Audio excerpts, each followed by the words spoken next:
Welcome to Build Mode. I'm Isabel Johannesson, TechCrunch's Startup Battlefield editor and your host. On this podcast, we're bringing you conversations with founders, VCs, and operators who offer candid startup wisdom. This week, we're talking about how founders have managed to target the untargetable. Through Startup Battlefield, I've worked with startups of all shapes and sizes, but they all share the same goal: getting their brainchild born into the world and into customers' hands. Weird metaphor, but okay. For this episode, I spoke to two founders who have managed to reach two very niche and very different audiences. Jazz Schembri-Stothart is the co-founder of Luna, an app whose user base is teenage girls, and Andre Peart, who is the founder of Untapped Solutions, a marketplace that helps untapped populations connect with jobs in the corporate world. On the surface, their audiences couldn't be more different, but the way that they earn trust, get creative about who pays, and meet users where they are offers universally useful go-to-market lessons for any founder trying to reach their niche, no matter the size. These are not stories about growth hacking or viral loops. These are stories about guerrilla marketing at Taylor Swift concerts, building trust through lived experience, and turning your biggest constraint into your competitive advantage.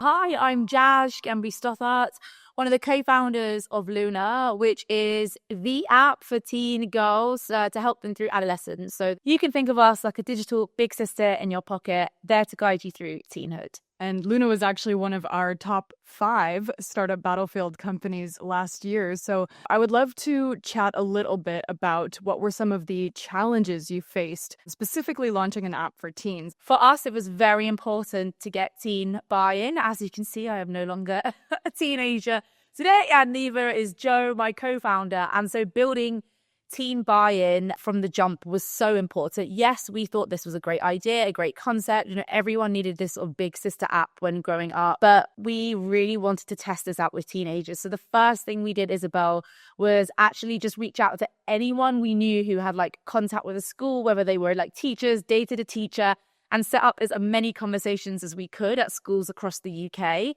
And essentially did this like roadshow of like presenting our ideas to teenagers and then basically getting grilled by them.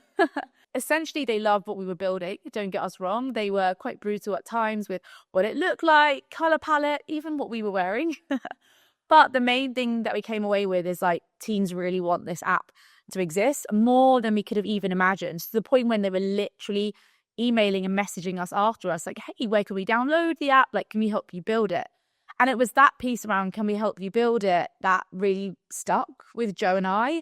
And so we decided to recruit this army of like Luna ambassadors from all these schools that we went to essentially help us like design and launch V1 of the app. So like every week we would set these like teen girls missions, whether that was around like what the app looked like, the fonts, the branding, even like around our go-to-market strategy. And they would like spend the week working on these missions and send us feedback and stuff. Right, because I mean, for something like this, getting that trust is essential. So I think it's really interesting that you guys went through the schools, right? Because it's not always that the schools themselves are the cool place to find new apps for kids these days. But what did you do when you went into the schools? What did those sessions look like? Yeah, it's definitely not the cool way to be launching things, I guess. But at the end of the day, we were like, where can you find hubs of teenagers? And it was schools. So it did just feel like the most obvious place to go to. So we basically took like our wireframes on Figma and got them to like click through it, walk through it, like literally workshop it out, like add post-its around like what they liked, what they didn't like, got them to like draw out new concepts. And so we didn't make it like a dry school presentation. We were like, oh gosh, like another assembly. Like we actually got them involved. When we had like the V1 ready on Test Flight, we got them to download Test Flight and try it. And so we really did like get them involved in the process. And, it didn't just stop at these workshops. Like until this day now, we literally have like monthly calls and workshops with our ambassadors to show them like the next set of features that we're shipping or like our next batch of like content ideas and things like that. So yeah, that's what we were doing at the schools, but it really does continue, now in 2025 when we're no longer visiting schools as much. Yeah, but that's really interesting. It must have been such a great educational opportunity for these kids to see what it's like to build a company, right? So, I mean, not only are you coming in to do market research and focus groups, but I mean, I can imagine in high school if I had some, cool founder girls come in and tell me this is how you build a business and we need your feedback, I would have been so inspired by that. So, that's a really awesome activity that you guys did. Can you talk a bit more about what these brand ambassadors are doing today? How do they engage with you and your customers? Yeah, definitely. So we have two sets of brand ambassadors. You have like the product ambassadors, self-named the behind the scenes queens, which is really cute. They work with my co-founder Joe on all things like product. And then we also have the social media ambassadors, and they work with me on our TikTok accounts basically, and are the face of our team go-to-market strategy. So the way this really came about was not planned either. To begin, when we were trying to figure out like what content resonates with our audience, we were literally trying everything on TikTok, from like days in the life of like us as founders, our like medics, like informational carousels, literally like all sorts. And then one day, one of these brand ambassadors who we'd met from the schools sent us a message and was like, "Hey, Jazz and Joe, like I've made this video for your TikTok account. Can you post it?" And I was like, "Oh, like, I'm not sure we're allowed to do this. Like, can I speak to your mum?" So I messaged her mum and she said, "Yeah, Lily really wants to be in front of the camera. Like, she's really trying to build her own account, like give you full consent to do that." So we were like, okay, let's just post it and see what happens. And it blew up. Got like more comments than ever. It was the first time we'd gone viral. And we basically quickly realized that what our teens wanted to see was like relatable content made by other teenagers, not made by like older women. And so that's when this group of social media ambassadors who I work with started to form. And it's basically, young preteen or teen girls who want to create their own accounts. Perhaps they want to be actresses or they want to build their own name in something. They can basically use Luna as a platform to do this. So I have a side group of around 30 teams who basically spot trends, help me film trends. I take them out to do like Luna interview days, like street interviews, and they basically keep us cool and like on the beat when it comes to what's trending. And for this episode all about targeting the untargetable, I wanted to get a different perspective. So I got the chance to talk with Andre Peart, the founder of Untapped Solutions, and another Startup Battlefield alumni. Untapped is targeting a radically different audience than Luna, but like many startup audiences, this demographic also requires an authentic message to build trust. I'm Andre Peart, founder and CEO of Untapped Solutions. So we're a case management and workforce platform. On the case management side, we're deployed through prisons, hospitals, and nonprofits that work with formerly incarcerated individuals, survivors of domestic violence, homeless, what we call untapped population. So any organization that works to provide them direct services, improve the outcomes in their life, we're a system that helps them improve those outcomes. We automate healthcare, job placement, relocation of survivors of domestic violence, and a bunch of things that caseworkers would go struggle to do. On the workforce side, we're an AI life navigator. So we deploy AI agents to those same population's phones. Whether you just stepped out of prison, you can sign up to untappedapp.com or go to the App Store and get a life navigator on your phone to help you re-enter society. That's amazing. I remember probably a year and a half ago then reviewing your application to Startup Battlefield and just being so impressed with the meaningful work that you're doing and the reach that you have. Can you tell us a little bit about how you got into this space? I was impacted by the sort of same stuff that I try to dismantle now. So I spent 6 years in state prison out of New York during my 20s. And when I got out of there, I went through the same journey of trying to reintegrate to society, realizing that with a felony now, everything was harder to do or more paperwork. So homeless shelter, dealing with a caseworker, social worker, and seeing how much they helped me improve my life drove me to become a social worker, caseworker. And then I was able to see how hard it is to help people, and that, we're helping 40 people per case manager. There's 600,000 people coming home from prison every year, 500,000 entering homeless on any given night. And then the amount of survivors, of domestic violence, these numbers were so dramatic to me. I quit being a social worker because I told more people no than I told them yes. Yeah, and I can imagine telling people no in those situations is just unfathomable. And to be able to build a platform that's scalable and to be able to help as many people as possible and actually get people in jobs and with the resources they need, absolutely understand the motivation there. And tell us a little bit about, so you're targeting sort of two very different audiences, right? Vulnerable populations seeking employment and potential employers who may have reservations. So how do you prioritize which side to build first, and how did that evolve? So for us, we really are sort of chasing the agencies that are working or holding the individuals. So we work with all these different agencies because employers want talent, and employers in some cases, they want to hire people who are formerly incarcerated, but they hear the word felony, and we just help employers realize like, hey, not all felonies are created equal. So we target employers, but also dealing with nonprofits on that side. We don't have to do too much chasing of the talent because every nonprofit that uses our database works with maybe 4,000 individuals, 400 individuals. So every individual they add is a new user for us. And so is there sort of a direct to consumer or direct to end user go to market strategy, or are you always going through these sort of holding, organizations that you mentioned? Yeah, so there is a go-to-market strategy. A part of it is the organizations, right? And that's one strategy. The other strategy is just understanding I am Untapped. We have a lot of individuals that have lived experience. Where are they at, right? The streets, shelters, parole, probation. So we target all those places. We're in almost every prison system. So if you're on the tablet, you already have Untapped. We're in a lot of hospitals, and we're in majority of shelters in the cities we're in. Is there sort of a community element to the platform in any way? I mean, connecting people with others who have similar experiences. Yeah, when we were only focused on the formerly incarcerated, CNN called us the LinkedIn for the formerly incarcerated. Now we tell people we're the LinkedIn for the Untapped, but there's a news feed where they can share resources with each other, share jobs. Hey, I work here and I have a record. You have a record now, you know a place you can work at. So yeah, there's like a big community aspect to it.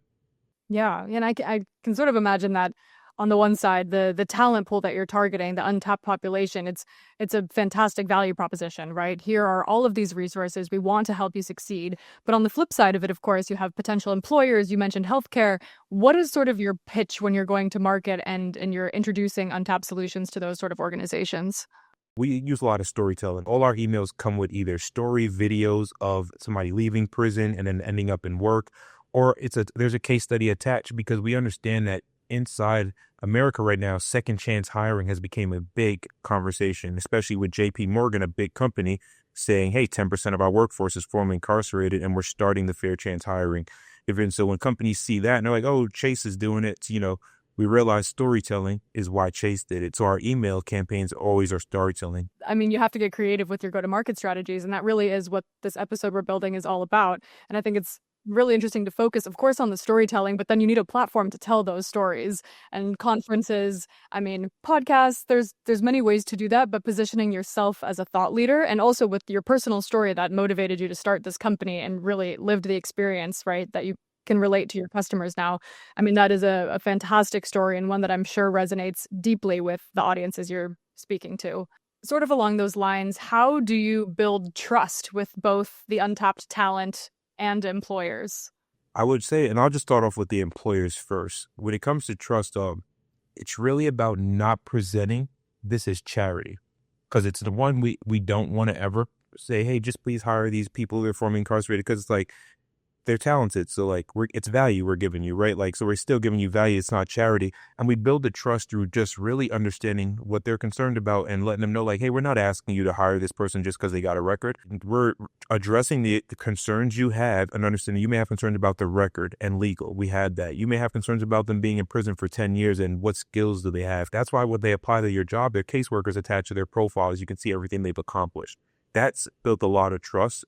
On the untapped side, it's just about the company culture and really like we're ran by, I'm a justice impacted individual. I came home to a homeless shelter. I've been, I smoked weed years ago and was addicted to that. So I fit a lot of the untapped population right now. I think a lot of people, when they do join a company, especially Gen Zs now, they want to know who's running the company. We build that trust from there, from our website, letting you know like, hey, this is for the untapped, but hey, it's built by the untapped. All that hard work to build trust would be wasted if Andre and Jazz didn't actually walk the walk and do everything they can to protect their users, which made me curious about how they navigate data privacy regulations.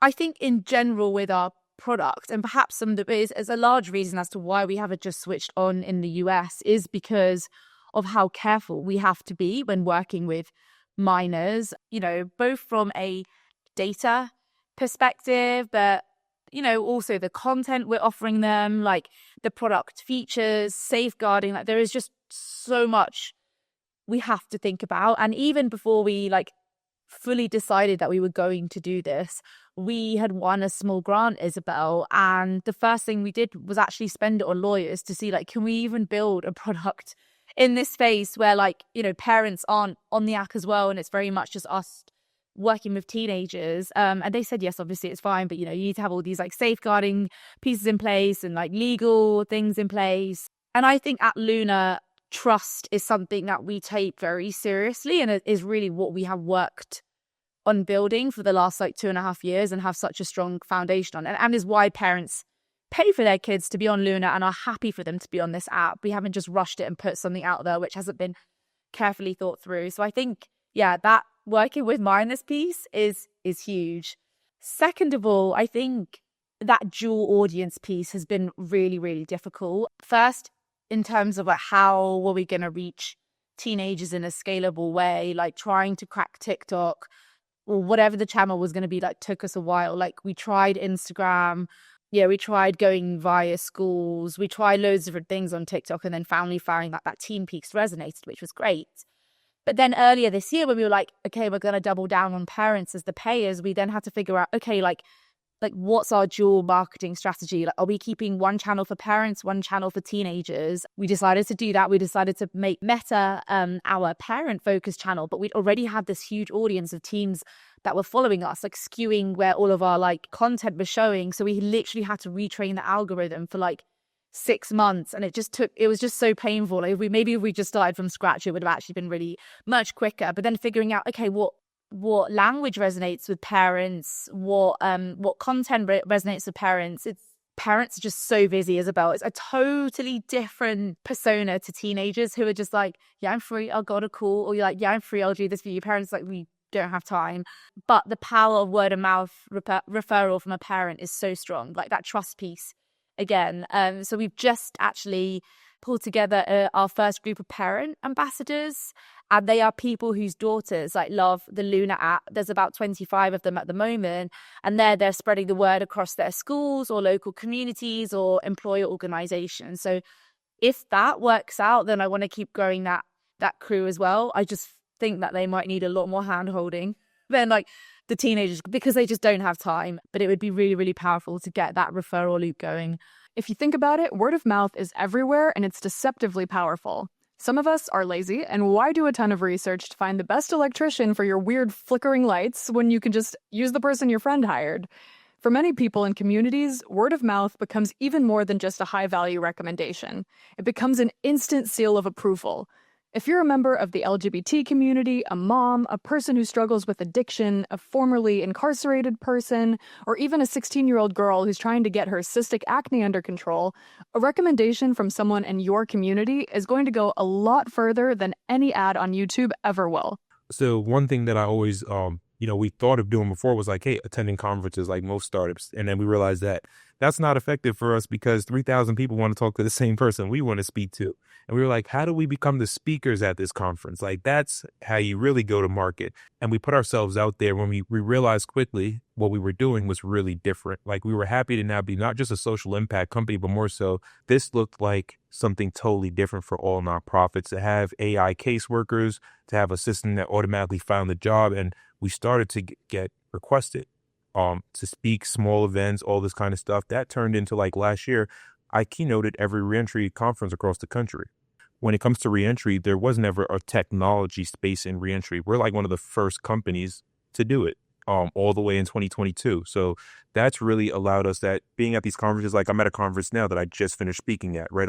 So this is a real big part of our go-to-market. Then we have events that we started throwing. We built a national reentry coalition and said, hey, there's some city ones and state ones. How about we be the national one and do like workshops, bring people together, learn the problems. It gives customer feedback, but it's growing us. And now this led up to these small virtual events led up to this April. We do our first conference in person in New York.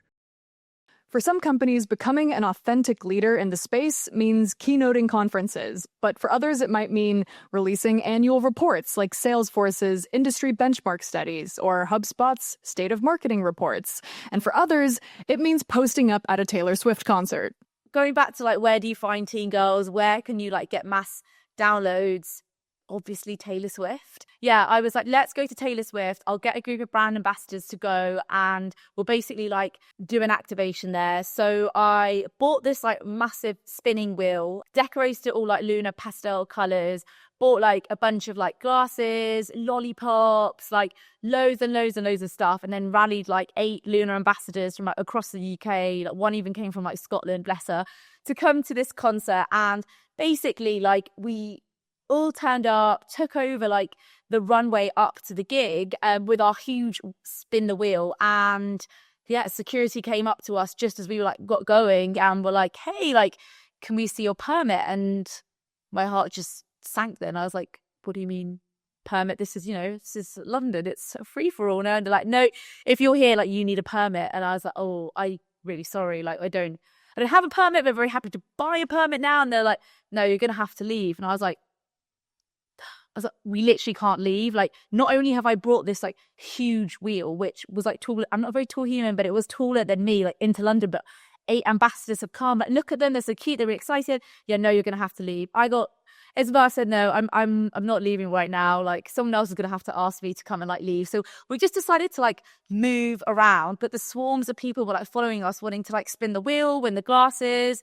We got asked 3 times, and on the 3rd time they did threaten to potentially like call security and kick us out. So at this point I was like, guys, we're just gonna have to scram and like go. And yeah, but what I will say is we did actually get some viral content on TikTok, not of us running from security. We managed to actually interview a famous influencer there, and that actually got us viral on TikTok and managed to get us some like downloads going, so it was all worth it in the end. But honestly, at the time, I have never been so mortified. So that was actually a very great one. I'm really glad you remembered that story. I bet a million more will come to me now after this, because we do try literally everything at Luna. Like, yeah. So, what can every founder learn from these stories, even if you're targeting a more mainstream audience? Well, it all comes down to being really creative and authentic in how you find and build trust with your users. These founders showed us that if they can come up with clever ways to reach their unique communities and get the right people to pay, then any founder can get creative about how to authentically connect with their own niche. At the end of the day, it's about understanding your audience deeply and being willing to think outside of the usual boxes. And that's something any founder can run with. And now we're excited to introduce our Field Notes segment, where we hear reports straight from the startup trenches from those of you who are out there building things, breaking them, and rebuilding them once again. For this week, we asked you for your most creative go-to-market strategies. Hi, I'm BC from Justy Guide. Isabel asked, what's the wildest go-to-market you've seen actually work? Here's ours.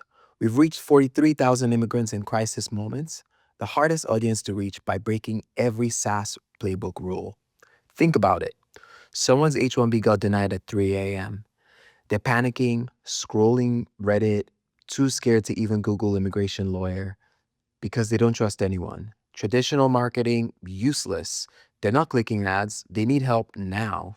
So we built an AI that monitors Reddit, Twitter, Instagram, not to sell, to respond with empathy. Over 1 million AI-generated responses that say you deserve support instead of buy our service. No cold emails, no paid ads, no sales team, just compassionate automation that finds people in crisis before they know to search for help. The results? 43,000 leads organically, average response time under 2 hours for urgent cases. We even scored 8.5 out of 10 for crisis situations. Here's the kicker. We're running this at $30 per month using 3-tier AI fallback systems. Most companies spend over $3,000 on this. The wildest part, we've sent automated follow-ups to 500, never contacted VIPs, and our conversion rate actually increased because we stopped selling and started caring. One lead wrote, I can't believe someone actually cares at this hour. So we're not just building a lead generation engine, we're building the first AI-powered immigration safety net. Hey there, I'm Manuela Zonenstein, co-founder and CEO of Chicago-based Kadea. We hydrate frontline workers through a closed-loop beverage station that refills and reuses bottles, eliminating 99.9% of plastic waste, 75% of greenhouse gas footprints, and best of all, a third of the cost of any other packaged beverage. Now, we have a non-traditional go-to-market. We started where no beverage startup goes, industrial work sites in the American heartland. Most startups chase coastal cities or D2C playbooks, but we went straight to construction sites and other industrial workplaces. For weeks during the Chicago summer, our team woke up at dawn to hand out chilled filtered water in our stainless steel bottles, not just to demo the product, but to ask construction workers on sites all through the West Loop of Chicago, how did the bottle feel in their hands? How did the water taste? And did it stay cold? We used that feedback to refine our experience and, more importantly, to build relationships. Workers started asking when they'd see Kadea installed for good. And that bottom-up momentum helped us win over their general contractors like Gilbane Construction and Turner Construction. We've since gone on to double down with industrials. We've converted all of our pilot customers, have a $1.2 million contract with the U.S. Air Force, and are now starting to scale through partners like Canteen Compass Group. And it all started with a non-obvious move, targeting blue-collar hydration in the Midwest to prove that sustainability can, and in fact must, start with frontline workers. Thank you to everyone who sent in field notes. Stay tuned for upcoming field notes prompts, and in the meantime, if you have any questions you want us to dive into on the podcast, please reach out to podcasts@techcrunch.com. And that's it for this episode of Build Mode. We'll be back next Thursday. If you like what you heard, do us a favor and subscribe to the podcast wherever you're listening to it right now. And you can watch episodes on TechCrunch's YouTube if that's more your style. And if you really liked what you heard, tell a friend about the show. Share it with your community, require your whole team to listen to it, whatever feels right. All right, see you next week, builders. Build Mode is a TechCrunch podcast. Each episode is produced and edited by Maggie Nye and hosted by me, Isabel Johannesson. Our art and design is also by Maggie Nye. A big thanks to Morgan Little, who leads our audience development, the Foundry and Cheddar video teams, and most of all to you, the builders, and everyone else in the wider startup community. We'll see you back here next time.